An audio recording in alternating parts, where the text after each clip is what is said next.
India کی ایک state کتیانا، اس کے اندر ایک چھوٹا سا علاقہ ہے جس کو جوناگڑھ اسٹیٹ ہے اور چھوٹا سا علاقہ کتیانا کہلاتا ہے. اس میں ایک سنگ تراش رہا کرتا تھا، پتھر تراشنے والا، اور وہ عاشق رسول تھا، مدینے کا دیوانہ تھا، اور اس کو پوری دلائل الخیرات شریف جو درود پاک کی بڑی مشہور و معروف کتاب ہے وہ اسے یاد تھی.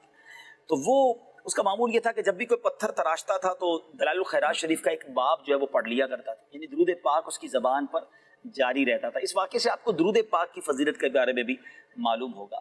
اب ہوا یہ کہ حج کے دن آئے اور حج کے قافلے روانہ ہو رہے تھے، تو اس کا بھی دل چاہ رہا تھا، یار کس کا دل نہیں چاہتا کہ وہ بھی حج پر جائے، مدینے جائے. تو ایک رات وہ سویا تو اس کی قسمت کا ستارہ چمک اٹھا.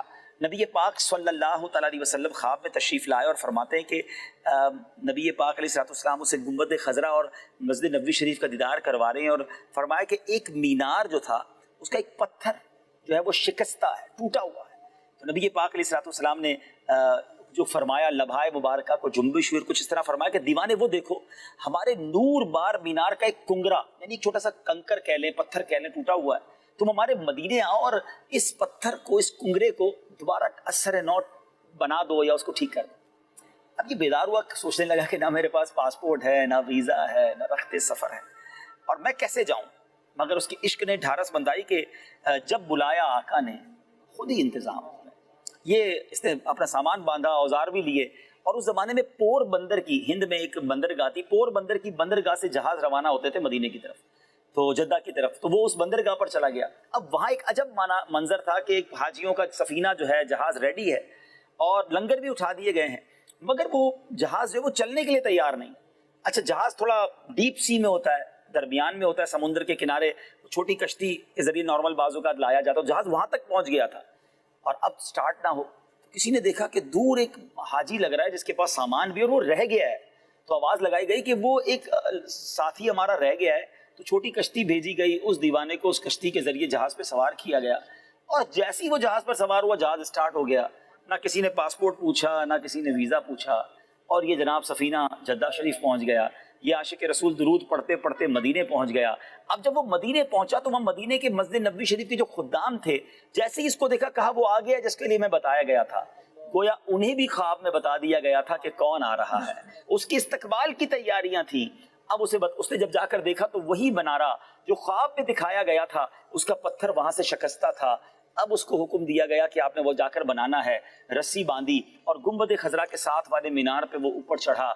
ادب تو اس بات کا تقاضا کرتا ہے کہ وہاں اوپر نہ جایا جائے، مگر حکم جو ہے وہ ادب پر فوقیت رکھتا ہے.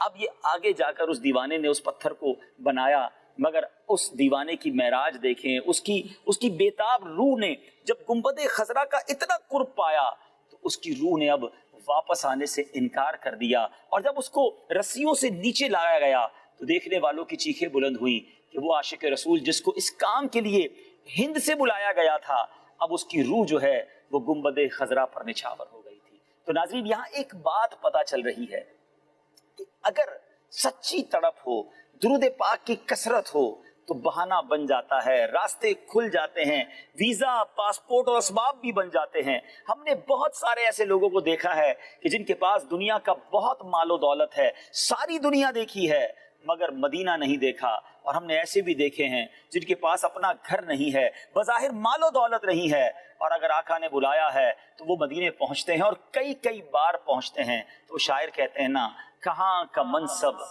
کہاں کی دولت، قسم خدا کی ہے یہ حقیقت، جنہیں بلایا ہے مصطفیٰ نے وہی مدینے کو جا رہے ہیں. کہاں کا منصب، کہاں کی دولت، قسم خدا کی ہے یہ حقیقت.